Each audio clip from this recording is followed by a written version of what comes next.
Hello, everyone, and welcome to our special Shark Week episode of Binkhorsts and Blockbusters. I'm Gerrit, And I'm Kate. and today we're talking about the original blockbuster, Jaws. Woohoo, sharks. Sharks are scary. I don't like the ocean at all, but Yeah, if this movie, spoiler alert, if this movie taught me anything, it's never gotten in a boat. yeah, that and uh, well, yeah, don't mess with Mother Nature, Yeah. because it's gonna win. Because hmm so the trailer for Jaws, one of the things it talks about, and I think this is a line in the movie, is sharks have, been evolving for millions of years. They haven't really changed much because they don't really need to. They are the ultimate killing machine. Yeah, and we should just stay out of their territory. Yeah. Don't go in the water. hmm But first, what's on TV? Yeah, so the new trailer for Napoleon, a movie, hit, and it looks pretty interesting. And it reminded me, kind of surprisingly, we have not gotten a Napoleon movie recently, so I'm pretty excited about that. Yeah. I always liked learning about Napoleon in school. Uh, he was pretty interesting. Um, Stanley Kubrick was working on a Napoleon film, but it never came to fruition. But now Ridley Scott, he's doing it, and he's made great movies like Alien, Gladiator, Blade Runner. He's done some good stuff. Yeah, I'm looking forward to this one. If you haven't seen the trailer, definitely one to check out. It does hit on, kind of like the Dune trailer. It had a lot of stuff happening in it, and I don't like the trend of the trailer kind of like showing you everything that happens in the movie. But it definitely got my attention, and it's one that I'm probably gonna go see. So. Yeah, I don't like that trend in trailers, but the thing I dislike more, and especially something I disliked with this one, is the trailer before the trailer. Mm. Because this one, at least where I watched it, had like a couple, like about 5 seconds of like clips and stuff, and then it was like the Napoleon trailer now. And I think that's for like websites that run it as ads because you have to see the first 5 seconds and then you can watch the rest. But I want to watch the trailer. Yeah, that's goofy. I don't like that. Yeah. Well, I've been watching the latest season, season 16 of It's Always Sunny in Philadelphia. It's over now, that season. We have two more seasons left in the show's current run, and there are 170 episodes over the past 18 years, making it the longest running live action American comedy series. That's impressive. Yeah, it really is. I mean, to have a live action show go on for so long is impressive in its own right, but having a comedy that, keeps going and keeps being funny and entertaining is impressive.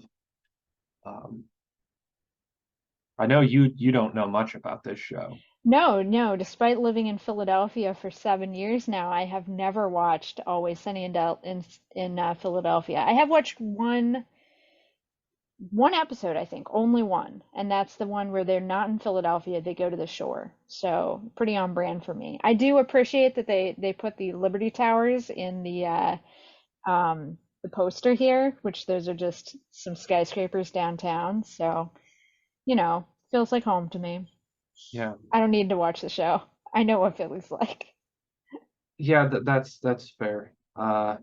This season I feel like was a lot stronger than the last few that have come out, particularly the last season that just spent half of it in Ireland for some reason.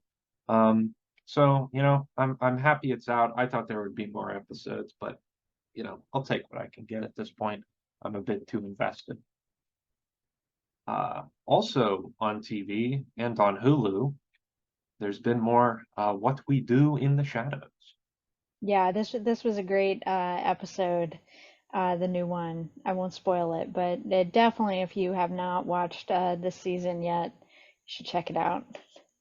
Yeah, it has this one I think is one of the funniest ones by far. I think because I'll go back and watch a few episodes like the casino Oh episode yeah, or casino episode's great. the superb owl. Hmm. There are a few that I go back and watch, and I think this latest one, the Pride Parade, is a great one. Yeah, and it's interesting. All those episodes that you listed do involve Sean, the neighborhood guy, who is just such a guy. Yes. But I think part of that is there's a lot of humor in navigating around the straight man when you have a lot of Hmm. kooky characters. Guillermo acts as a straight man quite a bit, but he's still like a weird character that we're following. So having them interacting with normal people is just as humorous. Yeah, yeah, it's great. I really enjoy the show. It's always good for a laugh. What's also good for a laugh is touching grass. Yeah, so I didn't watch a lot of TV this week. After getting back from vacation, I had a lot of stuff to do, a lot of people to talk to, lots of obligations. And instead of watching TV, I went out to touch grass some more, and it was nice. I definitely think that if you have the time and the weather's good, you should go touch some grass before the globe heats to a temperature that makes it impossible. Yes, touch grass while there's still grass. Hmm. I went and touched some grass. Yeah. Yeah, we went bowling, which I guess isn't touching grass, but it's at least not at No, I home. don't. I don't think that's touching grass at all. But I wasn't behind a screen. But there were screens there. There were, but they weren't. I didn't. There weren't the fun animations of like the bowling pins hurting each other or like explosions or turkeys and stuff. It was kind of lame in that Oh, aspect. that's too bad. There there were neon lights, and they had projectors projecting other sports behind the bowling sport, which I thought was weird, but uh, Yeah, yeah, that's an interesting experience. That's Yeah, I'm glad you had that. I am not a fan of bowling, just putting it out there. I'm probably the worst bowler you're ever gonna meet, so. I was a varsity bowler. Oh yeah, I forgot Okay, about I that. was I was varsity, Caitlin. It's still in there. I got one strike the whole time. It was good. Really? So what was your score at the end? I don't remember. Okay. We got kicked off the machines before everyone could finish. What? You pay by the hour now. It's not a good model. It's not you don't pay by game. You play by it's not a good model. But Capitalists. it's ruining everything. Seriously. But what's also ruining everything are all these damn sharks. Great transition, Garrett. Great. We can talk about bowling more when we get to the Big Lebowski episode, okay? Okay, okay, yeah, yeah. That Uh, that movie's not about bowling, it's about carpets. yeah, it's about rugs. Uh, Yeah. so, Jaws, 1975, really tied the cinema together. So this is directed by Steven Spielberg, and it's one of his earlier films. Before this, he was known, or his more famous one was a film called um, Drive, I think, or Truck. It was about a truck that was like hunting down a guy. It was almost like a Twilight Zone episode. It was a TV movie. It was called Duel. That's what it was. I got it in the end. What a memorable film. What yeah, well, that's not a good title. But Jaws is a great title about our titular shark friend here. So Jaws is based on a book also called Jaws by Peter Benchley, which is based off an account of a fisherman in Long Island in 1964 who went out and caught a great white shark. Um, Peter Benchley also wrote most of this screenplay, and it was written as the film was being filmed. Um, the producers behind it had read his book and really liked it and wanted to make it into a movie. They got Spielberg signed on, and during production, they all agreed if they read the book again, they probably wouldn't have made the movie because of the logistics of filming at sea. So this was one of the first movies that was shot in the open ocean, which is pretty incredible in its own right. Yeah, this is before the times of, waterproof iPhones and, you know, a lot of technology that we take for granted now that would make filming this at sea a lot easier, or even just filming in a giant, vat of water like Titanic. Yeah, there was one series of reshoots for the film, and they just decided to film it in a big tank of water in Los Angeles.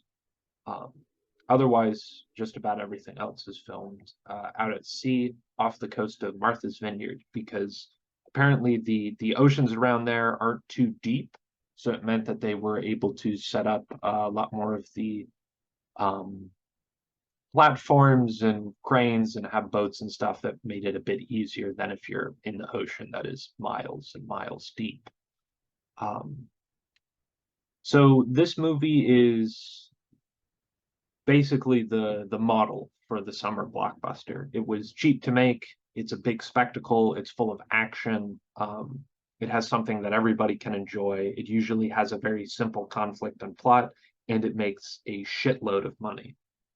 So this movie was $5 million over budget, which isn't a lot considering that movies nowadays are made with hundreds of millions of dollars. But in 1975, it was quite a bit. Um, so that brought the budget to about $9 million. The effects alone, which are mostly about the shark, the orca boat, some of the sets like the collapsing dock, all that ran about $3 million. So quite a bit still, but it made $476 million.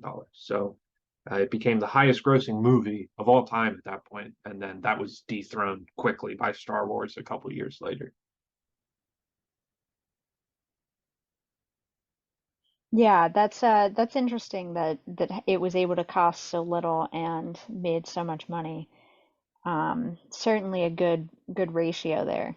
Yeah, so this is something kind of a trend that you see with horror movies, especially horror movies, where you have very small casts. The cast of this were mostly our three main characters. There were some extras. Several of the townspeople were played by one of them was like the person who wrote the movie, and another was a cinematographer. Like you don't have to pay a lot for these tertiary roles. Um, the the amount that they got like of working and the small crew size that I imagine they had working because you can't have so many people out on the water, limited, those sort of paying things. But horror movies are just incredibly profitable because there's something just about everybody wants to go see. They're another spectacle that gets talked about. Yeah, yeah, and I do understand like the small cast, the limited effects really. And I think that, I'm not a huge horror movie person. Like I've seen plenty of horror movies, but I'm not, there are people that I know that are horror movie people and could probably, explain this a lot better than I can. But like the suspense in this movie, like when I watched this movie, I think of it as a horror movie to me. Like it is a suspenseful, dramatic, scary movie about a monster that these people are trying to kill. So to me, like that, it definitely fits into that genre. And I don't know how good, because my timeline of like popular horror movies, I don't really know like where it fits into those, but it certainly fits into like popular movies as this like huge blockbuster suspenseful horror movie in 1975. Yeah. Uh, the the idea that this is a horror movie, I think, is really reflected well as viewing the shark as like a slasher villain, like as a ghost face or a Jason or Freddy, Michael Myers type, because it's just a force of nature or a supernatural force that goes after people and people want to conquer it. I saw a lot of parallels between that and other slasher movies. For sure. Um, so one of the reasons why this movie's horror works so well is because they couldn't train a great white shark to do the scenes. I'm sure the Shark Union was not a fan of Jaws's depiction in this film, and wouldn't sign off on this sort of depiction. Um, so the crew of about 40 people worked for months and months and months making three life-size sharks that were operated on pneumatics, which is just air. Uh, and they named these sharks Bruce after Steven Spielberg's lawyer, which is a fun fact. Um, but due to the working conditions and kind of effects and materials and stuff at the time, the sharks they didn't work a lot of the time, which Steven Spielberg says added a lot to having like this feeling of suspense and worry about when the shark would appear and gave you a lot more anticipation. He said it turned the film more into an Alfred Hitchcock movie than it would have been a Ray Harryhausen movie. Hmm. Ray Harryhausen made a bunch of the old like stop motion monster special effects. Yeah. Um, and this movie would be so much more, it would have such a different tone if it was, the shark was just there the whole time. Yeah, so like the idea is that because the shark was always malfunctioning, the actors didn't even know when the shark was going to appear. So like their surprise and like looking for the shark in the water is genuine because like the shark is so unpredictable. Yeah. That's Uh, fantastic. it's it's very strange because nowadays you wouldn't have this problem at all. In fact, No. in modern shark movies, like I'm thinking right now, there's a new one with Jason Statham that came out, The Meg 2. You have way too many scenes of him like surfing and a giant shark eats all these people and it's all digital because Yeah. we can just do that now. And it's a lot less, I think it's a lot less impactful, but also like there's no suspense in something like that. Yeah, well, and the idea of like of I as we've talked about before, I'm a huge fan of miniatures. I love real effects. I love animatronics. I love puppets. I think that they, can really give a true sense of reality and artistry to a lot of films. Um, and like when you see the like behind the scenes of Lord of the Rings and Gollum's like a guy in a suit with tennis balls attached to him, or you see the tennis ball that Jason Statham is talking to when he's looking at the shark. I mean, that's just it's I think it I think that we do lose something in the acting um when you have just fully digital effects and there's I mean these actors are great, they do a decent job. I mean, I'm not going to say that Meg 2 is a Oscar winning performance. I've not seen it. I've only seen Megalodon 1, which was not an Oscar winning performance by anyone, so yeah. But I mean that these films are also like Jaws, I think is full of great performances, great effects, great suspense. I think it's a fantastic movie that can get that kind of acclaim. Most slasher movies, most horror movies, most of these like action suspense movies where we have sharks, we have snakes, we have, all of those kinds of things, they are not made for the Oscars. They are made for people to watch and have fun and talk about and laugh and move on. Um, and that's kind of it's a different type of film. Absolutely. And I'm really struggling to find like another like blockbuster monster movie that is in any way similar to this one, which is kind of strange if this set the mold. Like Well, so after this, I think it's like they turned the IQ dial down, Right, like because I mean Jaws 2 did happen. I have not watched it in many years, but it is not as good. And I think that, it's like Sharknado versus Sharknado 2 through 7.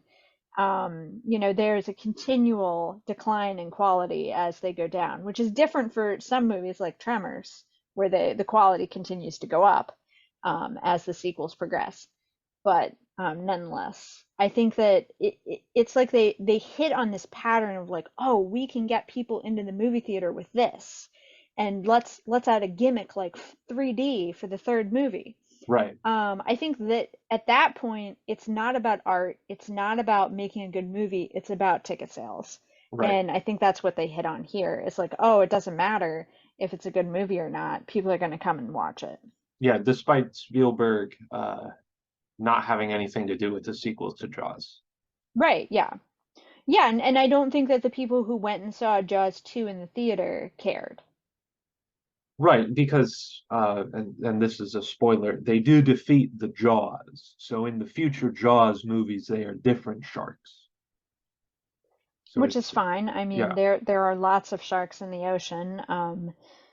I'm sure that in one of these sequels, they attributed some kind of familial relationship between the sharks, Oh, so there's that gotta be. they're revenging their dead parent of some kind, I which think is, Jaws 4 is the revenge. great, great. I'm glad that I wrote that screenplay. Okay. Hello, this is Gerrit in post-production, and I did some research on the Jaws family tree. This information comes from the Jaws wikis, as well as the novelizations of the books, and some liberties from information in the movie. So, Jaws, the original Jaws from the film Jaws that we're talking about right now, is known as Bruce in the community, and they have a wife, a mate, Brucette, who is the villain in Jaws 2. They're responsible for another big killing on Amity Island, and they're later killed by Brody. They're electrocuted, which is pretty cool, all things considered. But they have a child, Vengeance, who apparently escapes from the womb after cannibalizing its siblings while its mother is being electrocuted by Brody in said incident. They appear in Jaws 4, and they go after Brody's wife, his family, and Sir Michael Caine. Uh, this is a part of the novelization that Brody's family was cursed by a witch doctor who is using their abilities from beyond the grave to use the shark to torment his family. This was cut from the film, but is part of the novelization. Uh, the later Jaws films get pretty weird with it. Okay. Uh, Yes. so so I think we can start talking about the movie proper, like how we've done before, of kind of going point by point through the film. Uh, Yeah, so when I was watching it, I definitely, this is similar to Titanic in that you have two separate parts of a movie. And it'll be interesting to see as we watch different movies how often this two-part movie thing comes in, where in Titanic you have, the love story and romance, and then you have the action movie of the boat sinking. In mhm. Jaws, you have the, bureaucratic bullshit in the beginning, and then of like, terrorizing, this shark's terrorizing the town, and they have to jump through hoops to try to get, any kind of progress, and then you have three guys on a boat hunting a shark. And those are very different movies, and very different parts, but they work well together to set up, the motivations behind these three characters as they get on the boat, and the hijinks that they go through to kill this shark. Yeah, and it's it changes. I think it changes theme pretty much as soon as we go onto the boat because and in a very similar way to Titanic, about how the first part is very much so about a man trying to protect his family, and then the second half is about, you know, masculinity and defeating something more powerful than you. I think it's absolutely an interesting thing. Um, Yeah, and I think it's interesting too that opposed to other movies where I think like Independence Day does this, and I mean there's plenty of movies where, you have the main action crew doing their thing, but there's always flashbacks to what's going on back at the ranch. Like, this doesn't have that. yeah, yeah, like some other kid gets eaten on the beach or something. That's something that happens so much in movies. But in this movie, no, it's just these three guys hunting the shark in the ocean. That's it. One set, one place. It really grounds you in that. Also, the loneliness of them, being on that boat together. Yeah, I think that adds to a part of the fear, in a similar way to, like, have the Shining just taking place in one location, no matter how big it is or where it's at, like you're stuck on this boat. Hmm. Um, So before we get started on the boat, though, let's talk about the first half of the movie. yeah, so we open in what has been dubbed the shark vision. In the opening scene, we see some credits. We hear John Williams' shark theme, and we see kind of like the camera going through the water. Um, and that's the perspective we get. We get this perspective of from the shark, and I think it's a great way to start because it gets you almost into the mindset of the killer. In a much similar way to like horror movie and slasher movies, because very quickly we have the first kill as some teenagers go swimming on the beach. Yeah, well, specifically a teenage girl goes swimming in the ocean, and her drunk boyfriend or whatever does not manage to get himself in the water. No. Um, but yeah, yeah. So she goes swimming, and she gets eaten by the shark. Yes, and it's a very scary scene.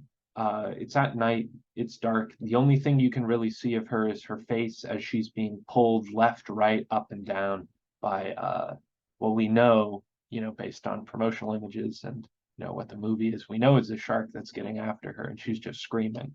Um, Yeah. I had heard in the past that the actress or the stunt woman was injured during this, and that made her panic more real. But I looked into that, and apparently that's not true. The panic and fear came from it being unexpected which directions they were going to pull her. Oh Um, yeah. Yeah. which again, it's being filmed in the real ocean. It's being filmed in water. That's a very scary thought. We've talked a lot about drowning and how terrifying that could be. And uh, that would be a legitimate concern of what could happen on this set to anybody. If you're in the ocean, you can drown. Yeah, I mean this is certainly very scary, and another reason why you don't swim alone at night. Yes.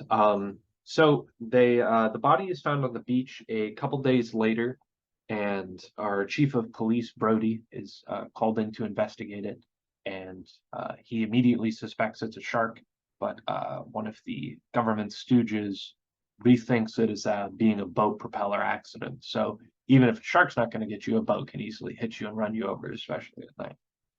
Yeah, Um, so this is our first introduction to the bureaucracy of the island, and the money of and the economy of the island being more important to get, people in on this holiday weekend than, people's safety. So we have a, money, profits versus safety argument on this island that Brody doesn't like, and I mean neither do we as viewers. We're not into this, but the townsfolk, they want their money. They want their holiday guests to come in for the 4th of July. yeah. We get a good shot of the Amity Island billboard kind of like welcoming people in, and it has on there that it's the 50th annual 4th of July celebration. So this is, a small detail that's shown that's like, hey, there's something big going on. This is important. We're routinely told how much and how important summer is to all of the people that live on this island. Um, but before we get too far, we do have a scene where Brody is at home, and he has a wife and 2 kids. He's a family man. He's our main character. He's our chief of police. And there's one scene that I thought was very funny that I don't remember. And this is one of the many scenes that I think starts to show the foreshadowing in what this film is really going to be about. And Brody, one of his kids, comes inside. He's cut up. He's been sliced by the swing set, this rusty swing set that they have at their house. And Brody bandages him up and then sends his kid away, saying not to play on the swings, but you can go swim in the ocean. Just don't go past their dock. And we learn quite a bit, I think, from there. Of he's cares about his children's safety, obviously, and he doesn't yet expect the dangers that lurk in the water. Yeah, that's such a great little detail that I didn't even really notice in my watching. Yeah. And then after that scene, we're introduced to him getting a phone call and that he's a police officer, which I think sets up nicely that he is like conscious of his family before he's conscious of being a police officer. He cares about the safety of, his children first. That priority comes up later. Um, Yeah, the other thing to note here is that he's new to town. He's not a townie. This is his first season there for the summer. And so he's kind of an outsider, just like us watching. yes. That's definitely a theme in the first half of this movie is having these like islanders versus others.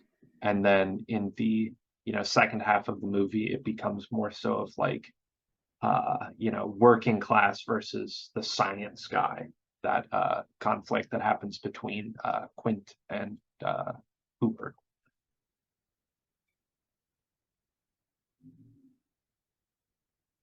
So Brody goes, investigates the body or parts of the body that washes up on shore, and we get a quick scene between him, one of the deputies, and the drunk college student who we saw in the opening, and they all look on in horror at what's happened. And we're not really shown much of the gruesome remains, other than there's some crabs pulling at it.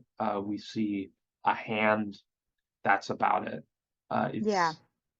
It's I think that's one of the most interesting things about this movie to me, and being, somebody who's, watched Saw movies. They really do avoid showing any gruesomeness, any body parts, any blood. I mean, there's blood in the water in some scenes, but you don't see anybody getting actually eaten.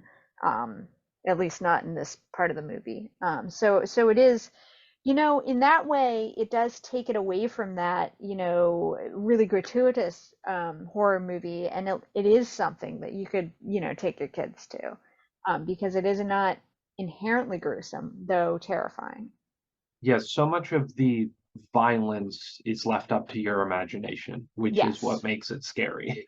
Yeah, yeah. They let you imagine what this girl's body looks like. And, if you're a kid, you're not imagining what this, you're not imagining the same thing I'm imagining. Right, right. You're Which I probably think is, imagining.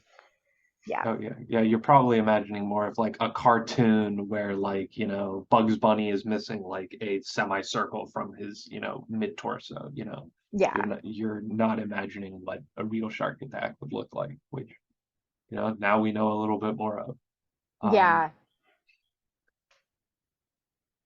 so we deal a little bit with Brody and the bureaucracy. There's a scene on a ferry where Brody's going to warn some of Boy Scouts who are swimming. Hey, don't go swimming, get out of the water. And he's accosted by a car, a literal clown car full of government stooges who are like, This wasn't a shark attack. We need to keep the beaches open. You don't know what you're doing here. We're not signing off on any of this.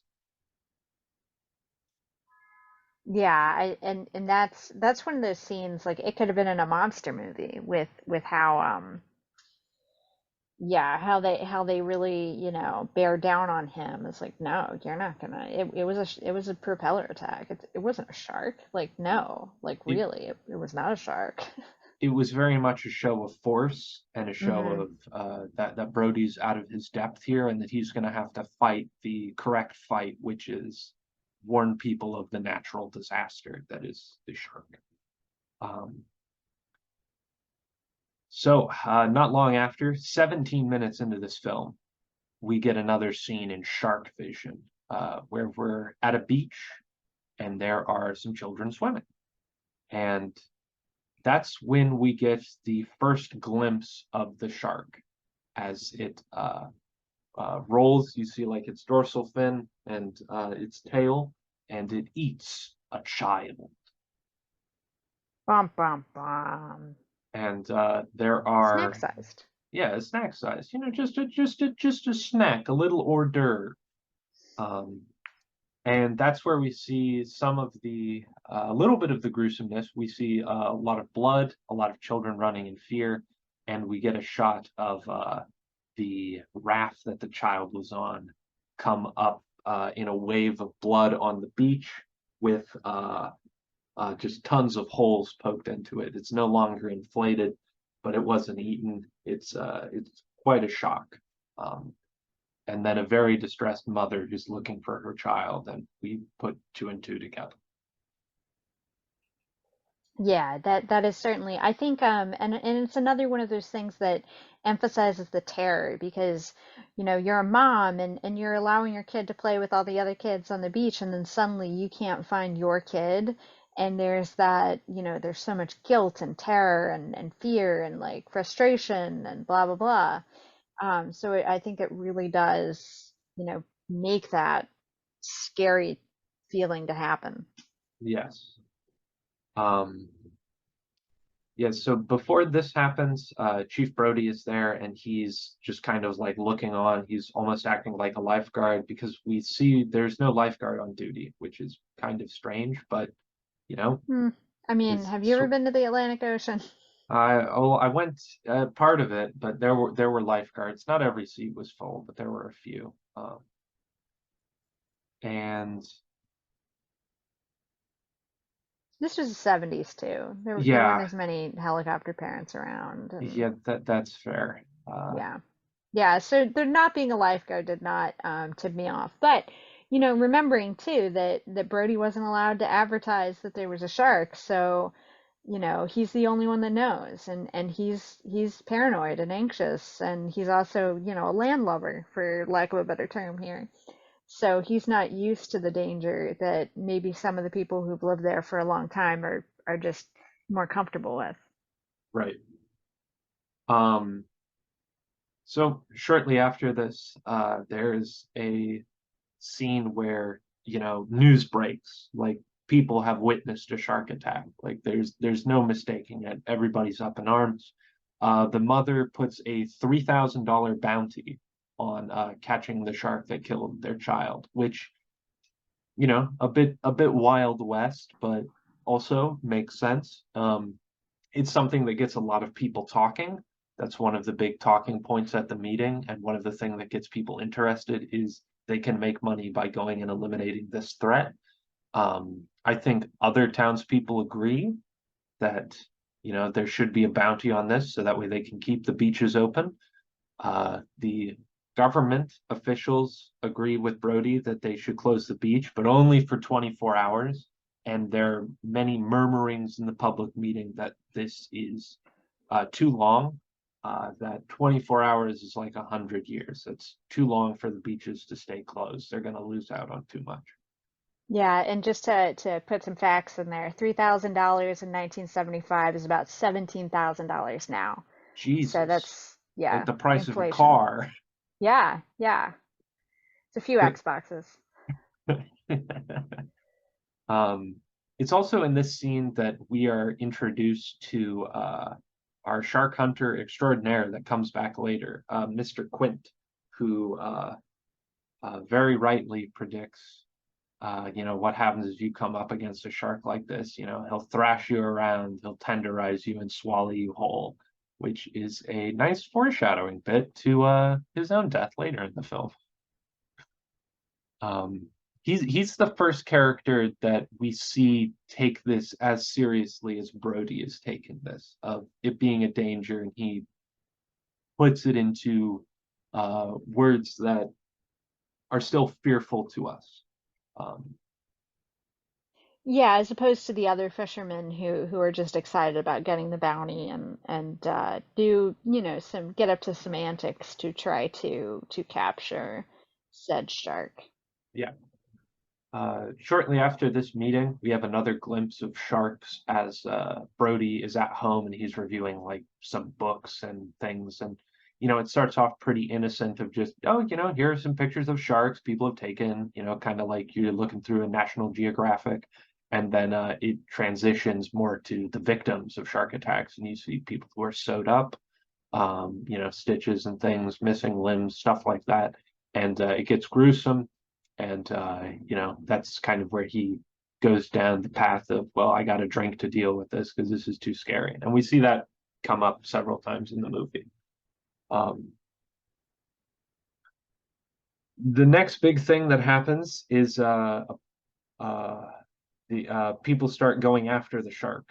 One person takes their wife's holiday roast from the freezer, puts it on a hook, attaches the hook to their jetty, and the shark bites it and rips the dock apart. And this is beginning of the show of force of how scary this shark and how powerful it can be. Do you think it was a rum ham? It could have been. I would not be surprised. I would not put that past Steven Spielberg to include rum ham. Afterwards, we see a bunch of people going out on boats, tiny boats, rowboats, sailboats, all sorts of boats to try to find the shark.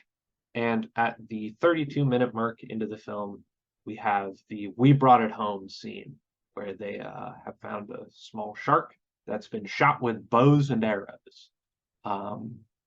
And I mean, I would say it's a pretty big shark. Like it looks like a big yes, shark, but yes, it's not the big shark. I am sorry. It is a big shark. It is just not as big as it gets later on. And it's also in that scene in the chaos where we're introduced to Scientist Man, who is a big thing in all of these blockbusters. We met Scientist Man before in Independence Day, of somebody that comes into the situation with a lot more expertise. And this is Dr. Hooper, who's a scientist who studies sharks. And he interacts with the group, says these people who are going out fishing, they're going to die. And he says there's no way this shark could have made those bites on that woman. You've got the wrong shark. But nobody wants to be proven wrong.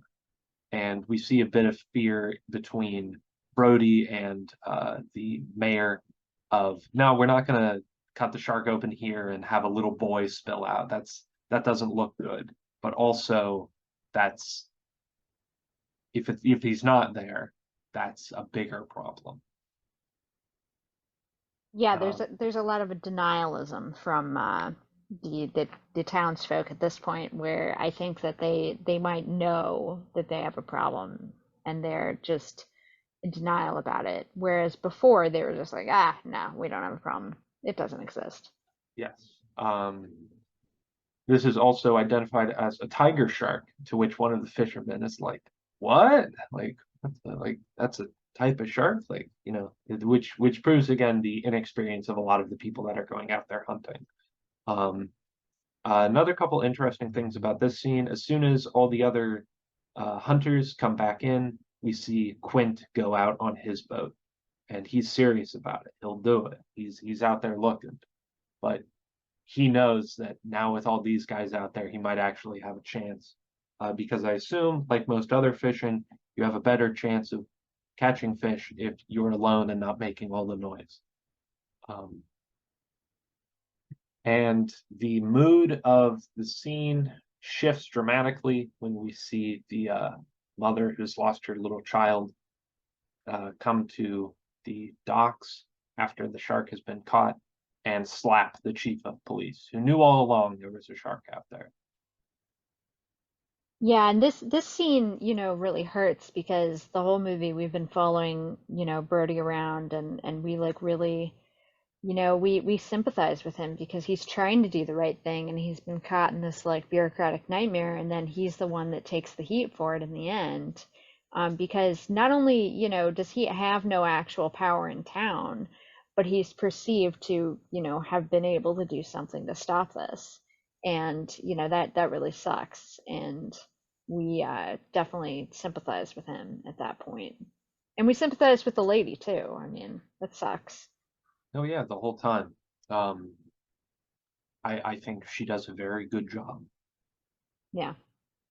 Um, the next big scene is there's a dinner between Chief Brody and Hooper, who they have a dinner and shares a little bit of comedy there, a little bit of brevity in the scene. Um, and there's a couple really funny bits of foreshadowing that I'd like to point out. Um, Brody's wife says, "My husband tells me you're in sharks," which is a weird way of saying, "Oh, you're into sharks, you're a part of that." But that's a bit of potential foreshadowing of, "Oh, is he going to be in a shark later?" Um, and in the original script and cut of this film, uh, he Hooper did die at the end, so this could be seen as like a remnant of, you know, he's still in there. Um, Hooper also tells a story about a thresher shark that like attacked his small boat when he was a kid, and this is foreshadowing to other boats that are destroyed, and later the orca that's destroyed, and also I think starts to set Chief Brody on edge because his child has a sailboat that he's just bought for his birthday. So it's one of those things that hits close to home, it hits family, and it foreshadows. It tells a lot in that small story. Um, and then they decide that they're going to go and cut open the shark to see, if their suspicions are true or not. And unfortunately, there is no boy in the shark. Yep, there's just a few license plates and some trash. Yeah, which does well to show that the shark's going to eat anything, and they really are just crazy machines. Um, so this is where we go out, and they go out on the water, and this is Chief Brody's first time that he's been out on a boat, um, or at least in the film, and he has some reservations about it. He's a bit scared. Hooper goes in the water. He goes scuba diving to check out a wreck of one of the locals' boats that's been torn to pieces. Again, parallels to the story they just told. And he finds a shark's tooth, a great white shark's tooth that he can identify. But he is scared because there is a jump scare. As Yeah, it's a as particularly disturbing one too. Yeah, as the dead body kind of floats out of a hole. So this was the reshoot that I mentioned earlier, that they did in a tank, and Steven Spielberg paid his own money to do this because he wanted one more scare. And I think this one's effective. This is one of the few like big jump scares that I remember about the movie. After not watching it for so long. Oh, yeah, this one just like was under the radar for me. Like I was just like, whatever. The shark was way more scary to me. Right, People, right. dead people, whatever. I don't care. Sharks, terrifying. Uh, So then we get on to kind of the next part of the movie where the threat of the shark becomes a bit more real. We get to the uh, 4th of July event, and the Amity Island sign has been vandalized with a big shark fin that they remark as being um, accurate and to scale, which is alarming because it's huge. A nice touch. Yes. And then we get a scene at the beach where we have another part of uh, we have another shark vision scene. So this is an hour into the movie. This is about halfway. And this time during the shark vision, unlike before, there is no Jaws theme, which I think sets you up to be suspicious of what's going on. Everybody's on edge that there are going to be sharks. People have been uh, asked and kind of persuaded to get into the water.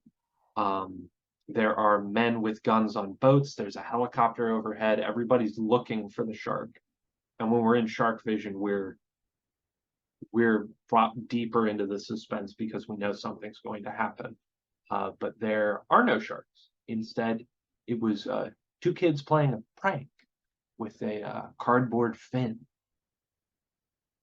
Yep, we got the fake shark.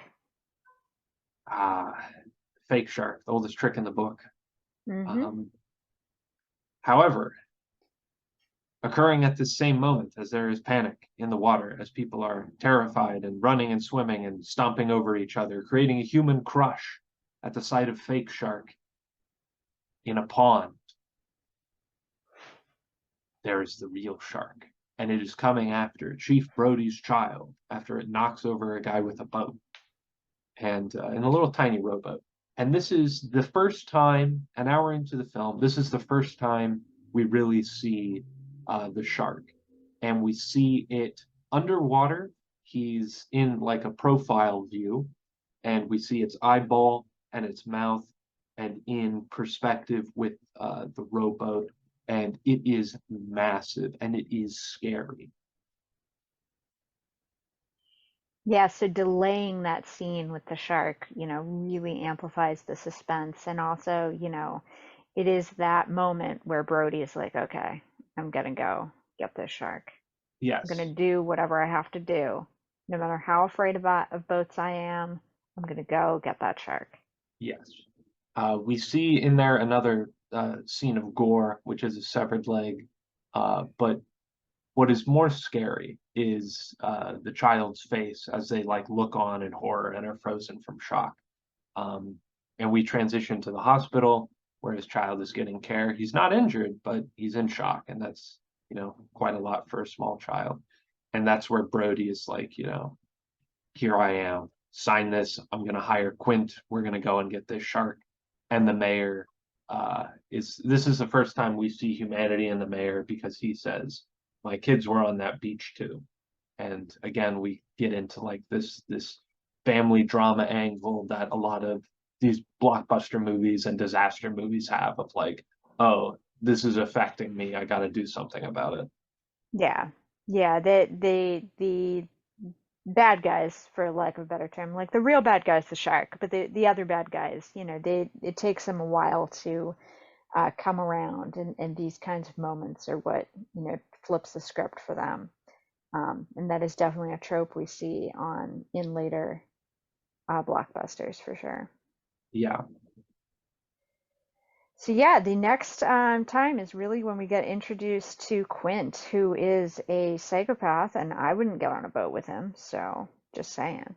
The first scene we have of him in a Quint shack, he is surrounded by tons of shark jaws.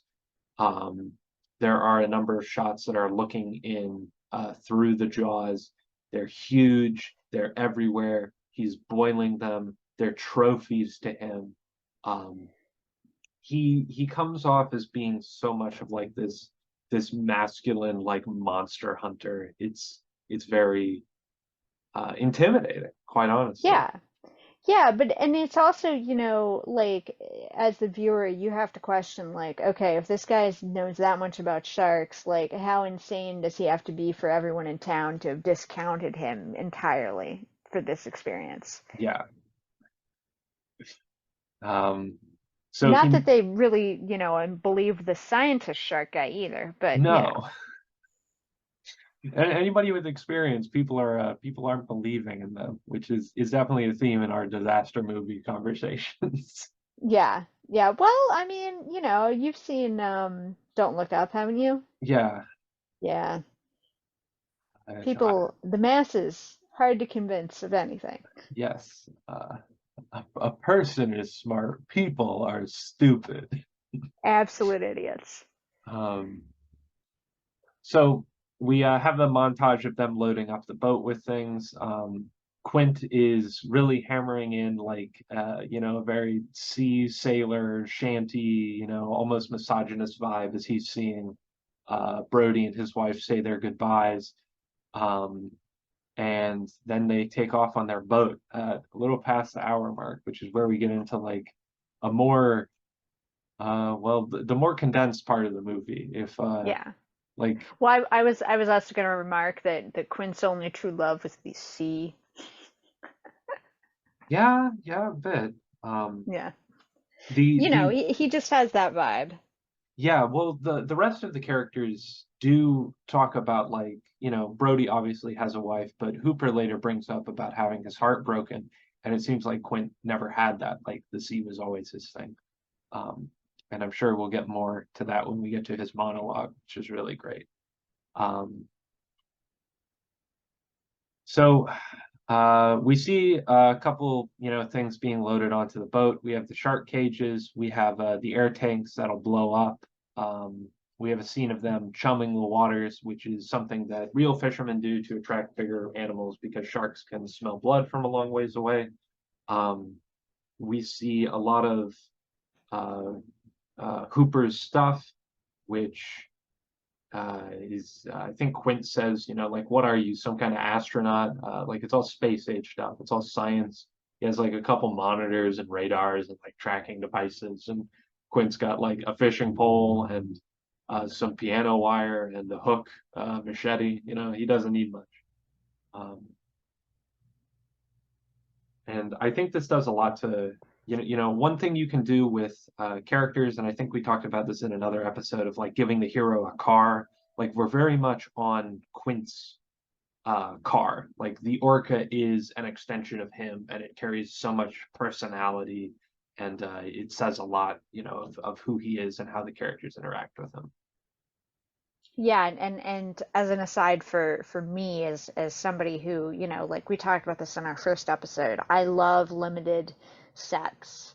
So having the next entirety of the movie be all on one location on that boat where, you have a visual map of every part of that boat from the stern to the bow, the kitchen area in the middle, like you understand every inch of that as within a few minutes, a few scenes, for the rest of the movie. And I really love that as a set for a movie.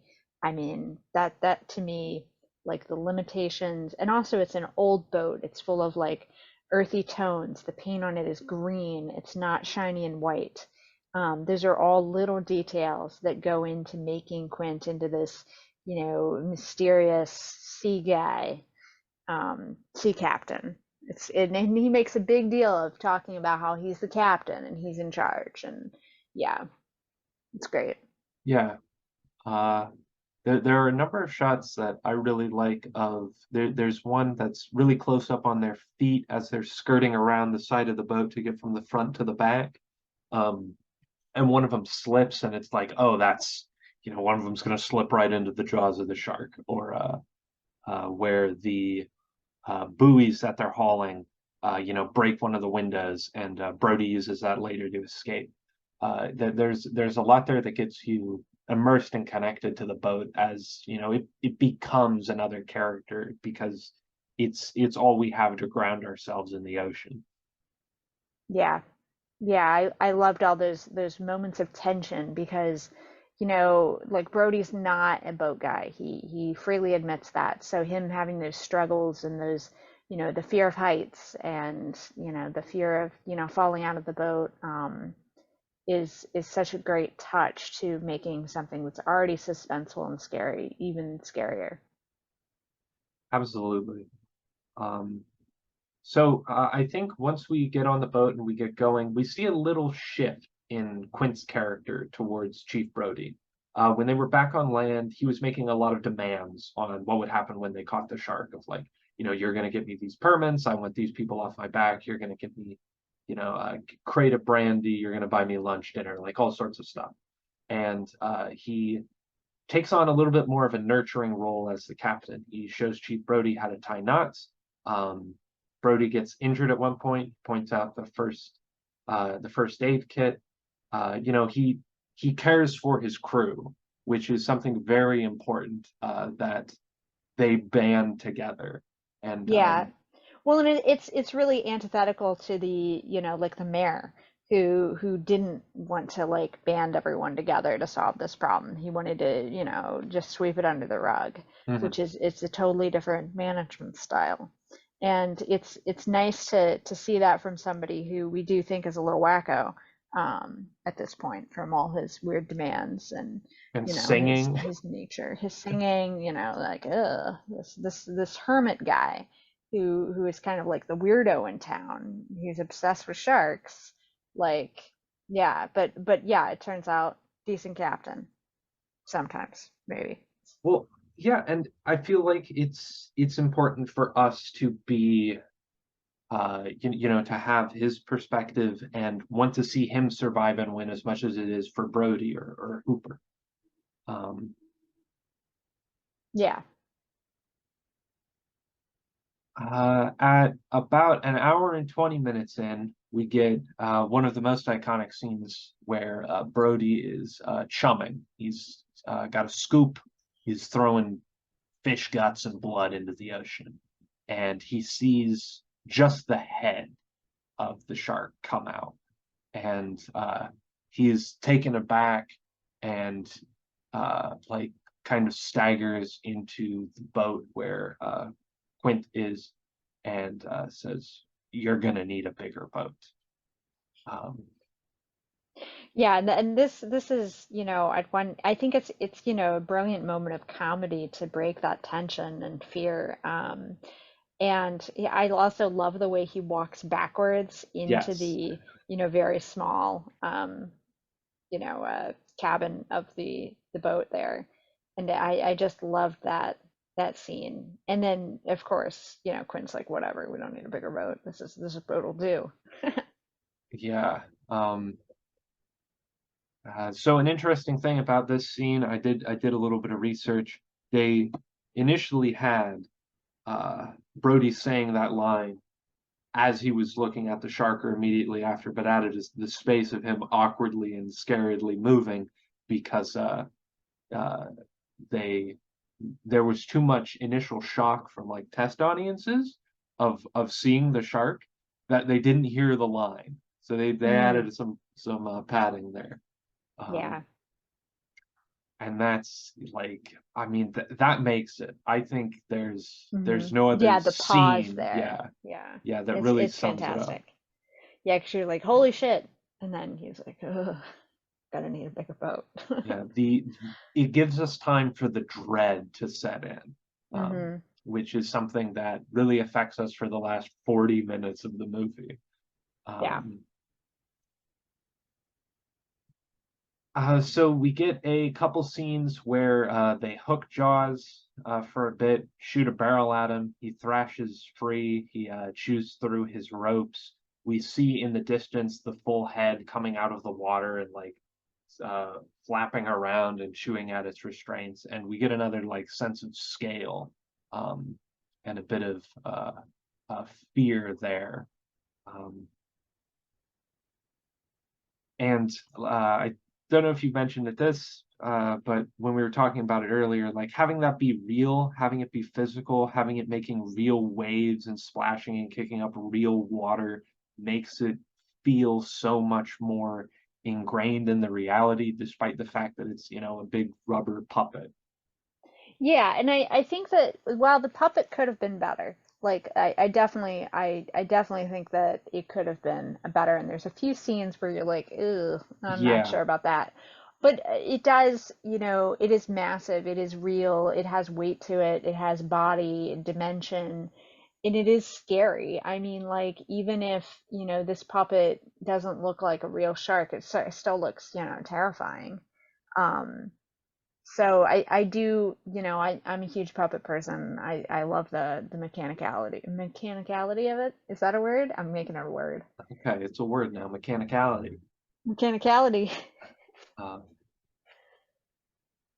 yeah, and it's we brought this up when we were talking about this, but this is such a different way to hunt an animal. Yeah.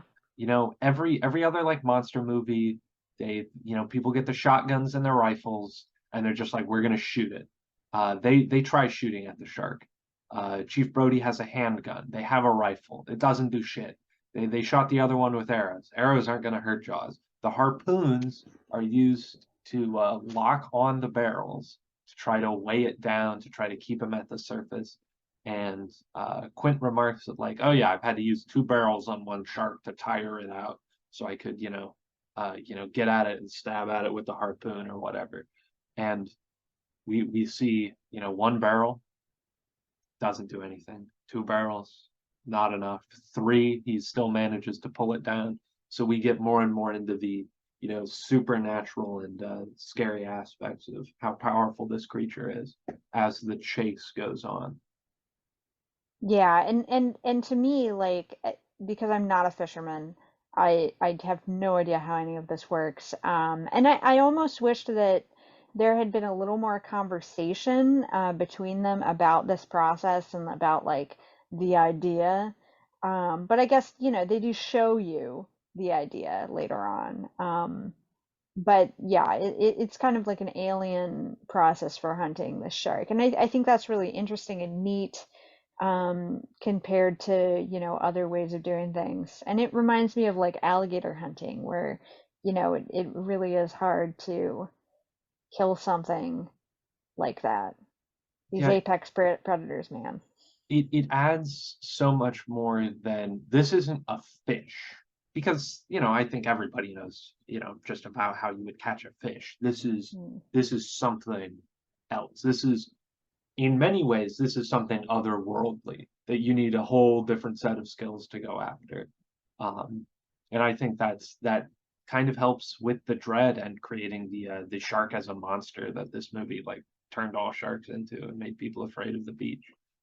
Um, so while they're waiting for the shark to tire itself out, they get to dinner and they get to drinking, and we get to really the only breath we have on the boat, the only time where there's nothing really going on, and the men are drinking, they're singing songs, and they're talking about their injuries. Um, and this is where we get into a lot more of that like masculine energy and Quint being so much of like a man's man, a working class like monster hunter guy. He has, all sorts of different cuts. He has a bruise on his head from a fight he got into on St. Patrick's Day. um, Mr. Hooper has a bite from a moray eel. He got a scrape from a bull shark. uh, Quint broke or bent his or hurt his arm wrestling in San Francisco. Like there are all these little stories, and then they get to a point where after they've done bonding for a bit, Brody asks Quint about another scar he thinks he sees, but it turns out it's a tattoo from the USS Indianapolis. Yeah, and this opens up a really dark story and true story and terrifying. Yeah. Um, Well, his story in particular, not necessarily true. The Indianapolis sinking was true, did it, happen, terrifying. People did die from shark attacks in the U.S. Indianapolis sinking. I, I went and looked that one up. Yeah, Um, unpleasant. yes. But I So mean, in general, being on a military boat that is sinking, not good. yes, the captain of that boat was court-martialed for delaying an evacuation order, but that was later rescinded. Apparently, like the whole thing was scuffed. That's a disaster in and of itself. Um, and we get this nice scene from Quint that really humanizes him, of like he's a veteran. He's somebody that has, you know, all sorts of experience at sea, and he says, uh, you know, he watched people die and get eaten by sharks, and he was like, I'm not putting on the life vest again, because I was the most scared when he was seeing the helicopters that were airlifting other people out of there. He was waiting for his turn. He didn't want to die then. And it's paralleled very nicely when later in the film, after this happens and they see, you know, Jaws is coming for them and starts attacking the boat. Quint throws each of them a life vest, and they all hesitate, and none of them put it on.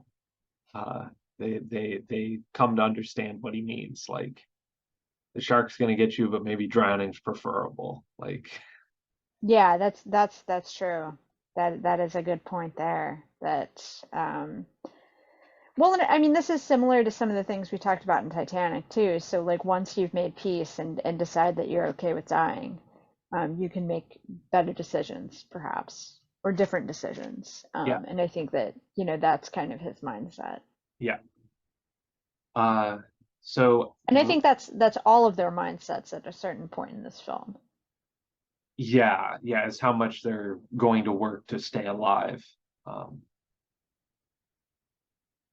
so shortly after they, you know, have this, Quint gives his monologue, which there's some contention over who wrote it, and a lot of people want to take credit for it, obviously, because it's really good.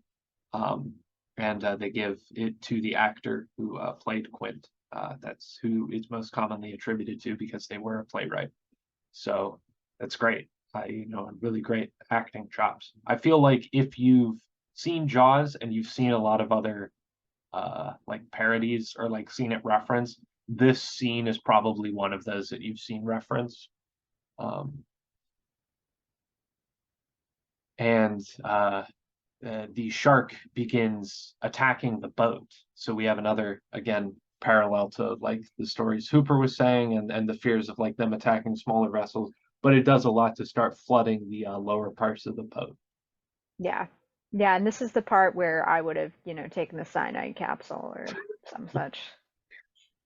Yeah, yeah, and this is from this point on, it doesn't let up. You No. know, we've talked a lot about the time codes of, you know, the shark, and now it's well, it's just the shark from here on out. He's in and out of frame. He's hiding, he's under the boat, he's above it, he's scary, he's there. Um, Yeah, it's and you know, some of these scenes when the shark is beaching itself on the boat is definitely my like, ugh, they could have done better with this shark thing. But I mean, it's still scary. It's still good. It's still better than any CGI bullshit that we've seen for the last 20 years. So I'm still thumbs upping it, but I'm like, ugh, could have been a little better. Just a little bit. yeah, yeah, that's one that it kind of takes you out, but it's not there for long. Hmm. They don't hold on that.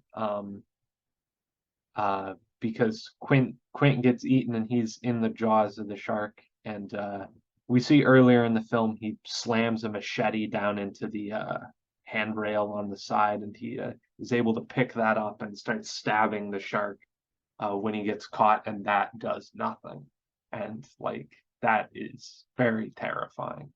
Um, and it's very unfortunate to see him die. Um, but Yeah, because they've also like, you know, created a lot of sympathy for him by that point, and you know, like he goes from being just a wackadoodle guy to being you know, more sympathetic and a guy who's been through some shit and who is yes, doing everything he can to kill this shark.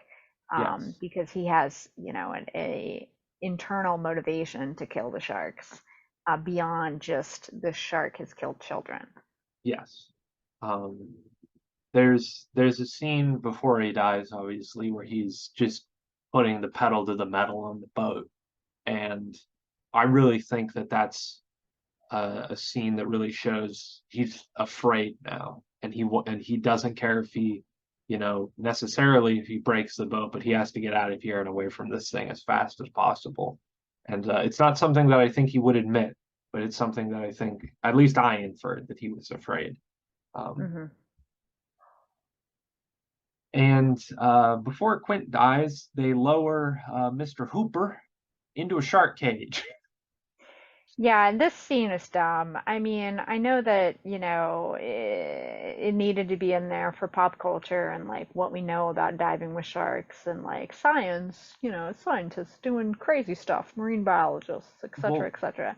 But yeah, yeah, because they think, well, we can't, shoot him, we can't stab him, but like, what if we put we like trank just him yeah, we put like a tranquilizer bear. or like strychnine or we just like I don't know, like dolphins Yeah. give it a lot of LSD, and then if we stab him, it'll work out. So they put Yeah, Miss but it's also like I mean, it's also a way to be able to film the shark eating something underwater. right.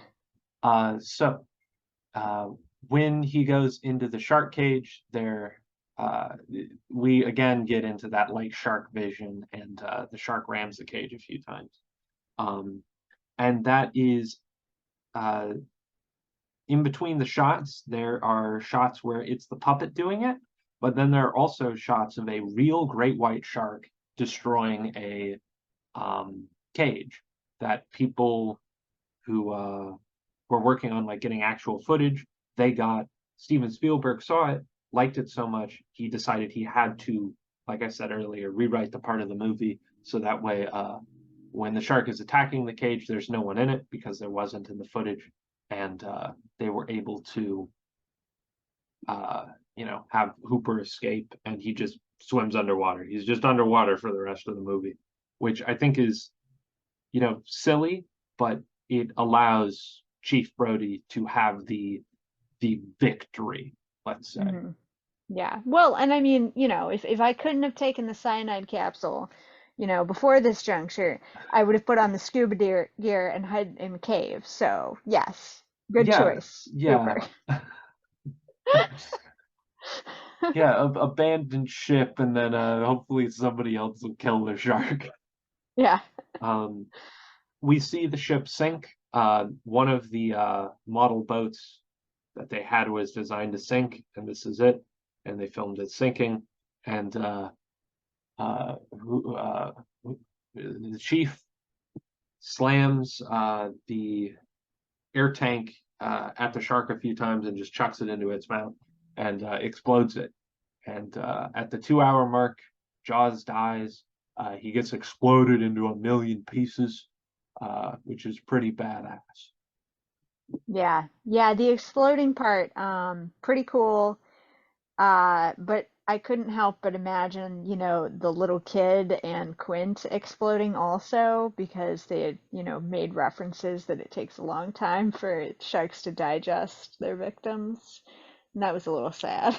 Yes, I think if you paralleled it to a modern movie during the explosion, we would have seen like Quint's severed head flying Oh away God, yeah. and Mm. and like wash up next to Brody. Like it Ugh. would have been way more over the top than just like there's an explosion of like blood and viscera and then some seagulls come down.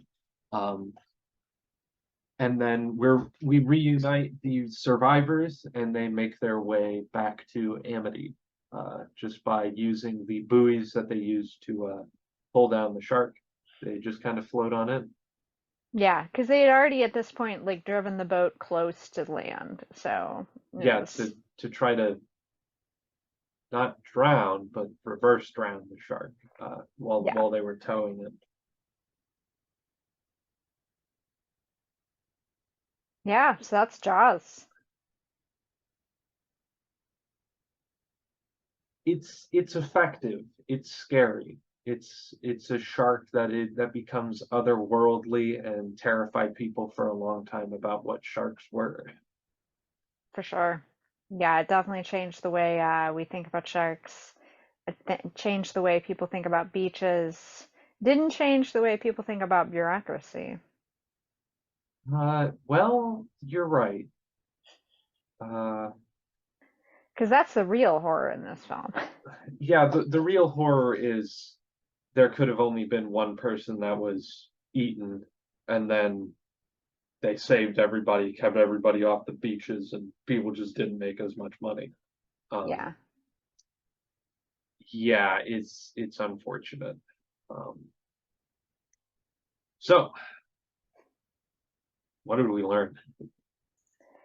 Well, sharks are terrifying. Boats are scary. Never getting on a boat again for sure. Right. So we have some shark facts. Because it's Um, Shark Week. yes, it's Shark Week as popularized by the Discovery Channel. Um, Not sponsored. no, we're no, none of that. So in 2022, which is a year ago, there were 57 unprovoked shark bites and attacks, uh, which really isn't that many. Like, that doesn't seem like a lot. If you're in the United States and you want to know where not to get eaten by a shark, don't go to Florida. Most shark attacks in the United States happen in Florida. Um, and there are all sorts of different sharks that will attack you. Um, there is good and bad news in this. Overfishing has dropped the level of sharks in the ocean by 60 to 70%. So now more than ever, you're at less of a risk of shark attacks, as over 100 million sharks die every year.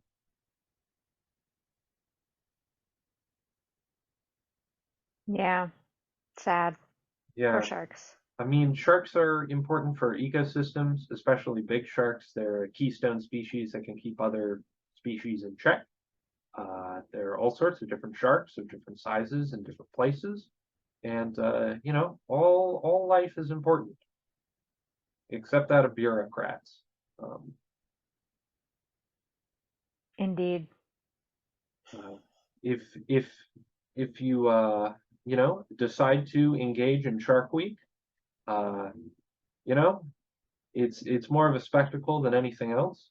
But I myself engage by watching the MythBusters Jaws special, which is very old now, where they tested some of the myths, and unfortunately the air canister would not explode the shark. It would just kind of whiz around like a balloon. Ooh, that's not ideal. No. Mm. Um, but So, I mean, and this kind of surprised me. Was there a scene in this where somebody had some dynamite? yes. Yeah, Okay. one of the fishermen had dynamite, and the chief of police was like, "What the hell are you using that for? Put that away." Yeah. Yeah, because that's the like in the 70s, that's the quintessential tool for doing anything is just blowing it up with dynamite. So, Yeah, you really that would can't. have worked. Yeah, you really can't get your hands on dynamite anymore. Well, I mean, now we have fireworks. Same thing, Right. I mean, just different packaging. when it comes down to it, there's got to be a spectacle. I know in Deep Blue Sea, which is another shark movie, they ended up blowing that up somehow. I think they made their own bomb or something. Um, Mm. yeah, I That think one's they. decent.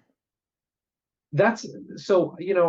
I've seen a lot of the shark movies. I like that one a lot more. When I was a kid, I haven't seen it in a very long Yeah, time, but I haven't seen it, in 20 years, so like yeah. I remember liking that a lot more. But that's an action movie. That one doesn't Hmm. have the hour of bureaucracy, setting up characters, doing foreshadowing, getting to know the threat and the shark, and building suspense that this one does. That one's a lot more blunt. Hmm. Did that one has Val Kilmer, right? I know it has Sam Jackson. It might have Val Kilmer. Mm. I think it has one of the Skarsgårds. I think he gets his arm bitten off by a shark. They're using sharks to cure Alzheimer's, I think. Yeah, which is, solid So, idea there. yeah, solid science. Yeah, definitely. Um, it's no, yeah, Thomas Jane. I don't know who that is. I don't know who that is, but he kind of looks like Val Kilmer. He's And he's a Val Kilmer type. yeah, Skarsgård. Yeah. LL Cool J also. Oh yeah, he's the chef. He has a parrot. And Michael Rapport. Or Rappaport. Yeah. That name sounds Yeah, just familiar. stellar cast there. Yay 90s. It was a great time for film. Yeah, I think a number of Jaws movies came out then. If Back to the Future is to be believed, a bunch of Jaws movies would have been coming out in the '90s and the early 2000s. Well, I mean, knowing the way that most franchises went in the 90s and 2000s, Back to the Future got it right, except not for Jaws. I mean, think about how many Freddy and Jason movies there are, how many Screams, how many, you know, Rambos, Aliens, and Predators. Yeah, yeah, even Tremors. even Tremors. So many Tremors movies. Yeah. So and that's such an interesting thing because it's in horror, that's the thing. We land on a good idea and we just keep doing it and doing it and doing it over and we know that people are going to go see it and it's cheap to make, so we'll just keep doing it until people don't go see it anymore. And then we wait long enough, the people will come see it again. Yeah, it would not surprise me if we had something that was more of a deliberate Jaws reboot, since we've already had, Jurassic Parks and all the horror movies are being rebooted, but they're bad. Um, Yeah.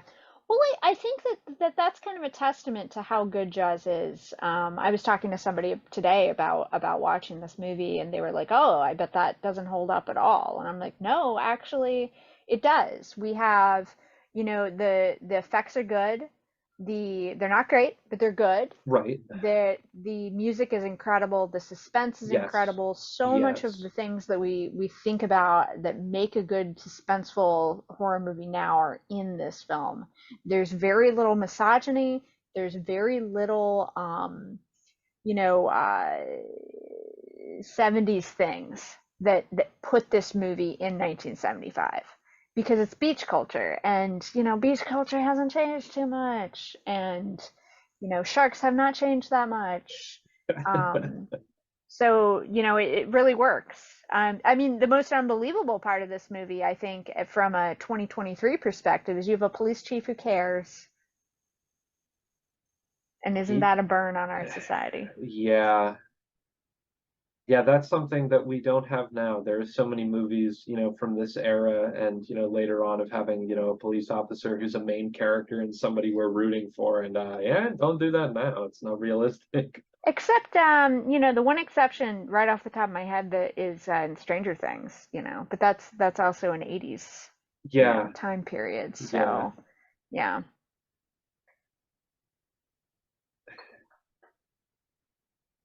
yeah, it's wild. It's yeah. wild.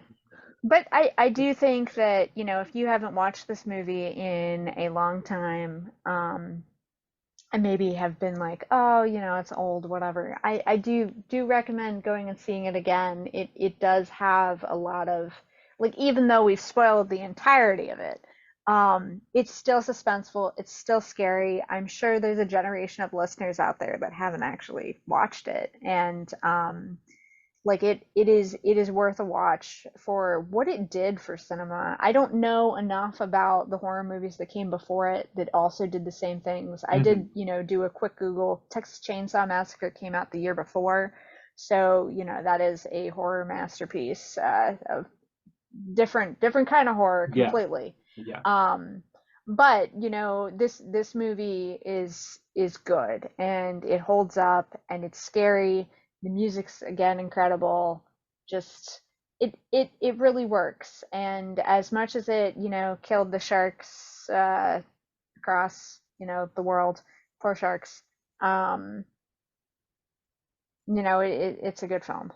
yeah. I think if for whatever reason you've been uh, you know, brought along to see, Jason Statham's Meg 2 or any of the thousands of new shark movies because sharks are easy to animate, go back and watch this one.